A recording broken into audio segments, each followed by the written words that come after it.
Critic convinces us to play small so we don't risk failure, but in reality, it keeps us from ever growing. Have you ever noticed that the loudest voice of doubt in your life is not from other people? It is the one inside your own head. That little voice that says you were not qualified. You are going to mess this up. Who do you think you are? We all have an inner critic. And here's the thing. It doesn't matter how talented, skilled, or experienced you are. The critic finds a way to sneak in. You can be at the start of your journey, or you can be at the top of your career, and the inner critic still whispers. It doesn't disappear when you make it. If anything, it finds new lines to use against you. But here's the truth. The inner critic is not reality. It is just a story you've been repeating to yourself. And the good news is, stories can be rewritten. Hello there, beautiful people. Thank you so much for tuning into Mentium, the podcast that takes you on a journey to unlock the full potential of your mind. My name is Madiama. I will be your host and your guide on this adventure into the fascinating realm of mindset, mental fitness, and personal growth. Get ready to unleash the power of your mind with Mentium. This is episode number 2 of our Fearless Mindset series, where we're learning how to face fear, overcome self-doubt, and flourish. In our last episode, we talked about what it really means to have a fearless mindset. That fearless doesn't mean never feeling fear, but acting in spite of it. Today, we're diving into another battle we all face, the battle with that voice inside our head, the inner critic. For many of us, it's not outside critics who stop us. It's not even the fear of failure in the external world. The biggest obstacles to our courage is the inner dialogue that convinces us we are not enough. So let's talk about how to silence that voice, and more importantly, how to replace it with one that pushes us forward instead of holding us back. Let's define what we mean by the inner critic. The inner critic is that running commentary in your mind that constantly questions, belittles, and discourages you. Sometimes it's obvious. You hear it loud and clear. Other times, it's subtle. It disguises itself as logic or being realistic. It says, don't apply for the job. You don't meet the qualifications. Don't start that business. Most small businesses fail. Don't speak up. You might sound stupid. Now, where does this voice come from? Often, it's a combination of influences. Past voices, parents, teachers, people who doubted or criticized you. And worst, and whose word became internalized. Fear of rejection. Our brains tries to avoid embarrassment or disapproval by pre-criticizing us before others can. A false sense of safety. The inner critic convinces us to play small so we don't risk failure. But in reality, it keeps us from ever growing. Here is what's important to know. The inner critic thinks it's protecting you, but in truth, it is limiting you. Now, let's talk about the cost of listening to that inner critic. Basically, what happened when you let the inner critic take control? Well, you play small. You don't apply for opportunities. You don't pitch your ideas. You don't take bold steps. Instead, you stay in your comfort zone. Safe, but stuck. You second guess yourself.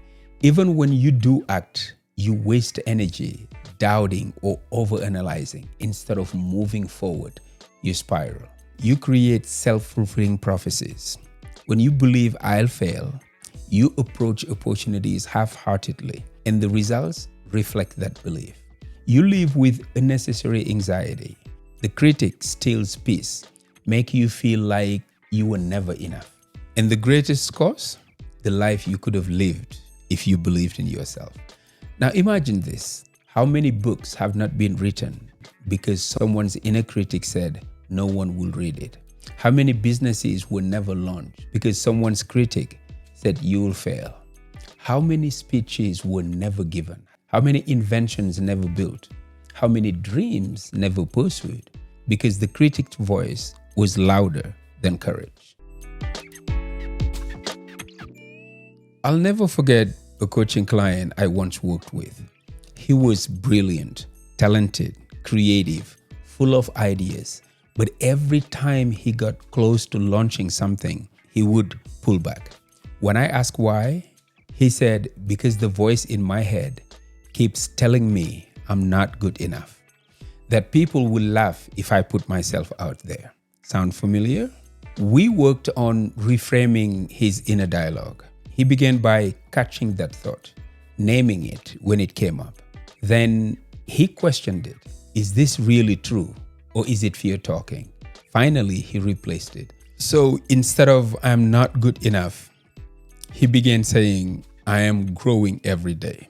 Instead of people will laugh, he reframed it as someone will be inspired by my courage. And here's the beautiful thing. Once he started rewriting his story, his actions followed. He launched his project. People did respond, not with laughter, but with support. And his confidence grew. That's what happened when you stop letting the critic hold the pen and start writing your own story. Now, how do we silence the inner critic? Let's talk about practical tools. How do you actually quiet that voice? Number one, catch the voice. You can't change what you don't notice. Start paying attention to your thoughts. Journaling helps here. Write down what your inner critic says during the day. You may be surprised at how repetitive it is. Step two, question the story. Ask yourself, is this really true, or is it fear trying to protect me? Most of the time, it's not the truth. It's fear. Remember, fear exaggerates. Fear paints worst-case scenarios. Step three, reframe the thought. This is powerful. Replace I am not ready with every step makes me ready. Replace I'm not enough with I am learning, I am growing, I am becoming. The words you repeat become the belief you hold. Step four, create affirmations. Affirmations are not fluff. They're rewiring. They are the intentional practice of speaking truth louder than the critic. Try, I am capable. I am prepared. I deserve to be here. Step five, take action anyway. This is the most important one. The critic thrives on hesitation, but the moment you take action, you prove it wrong. Each small, bold step chips away at its power. How do you live in the new story? Here's the thing. The inner critic may never disappear completely, but you get to choose who holds the microphone. When the inner critic says you can't, remind yourself, I can and I will. When it says you are not ready, you answer, progress makes me ready. When it says you are not enough, you affirm, I am more than enough. Over time, the critic's voice fades and your inner coach grows stronger. That's the fearless mindset, choosing which voice to amplify. Now, this week, I want you to reflect on the following questions. What is the most phrase my inner critic says to me? Where did that voice come from? And does it really belong to me?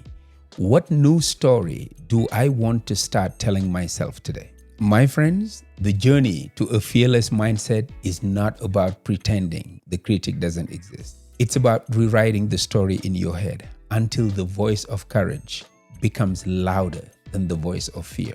So this week, I challenge you, catch your critic, question the story, and reframe it. Because when you change your inner dialogue, you change your outer results.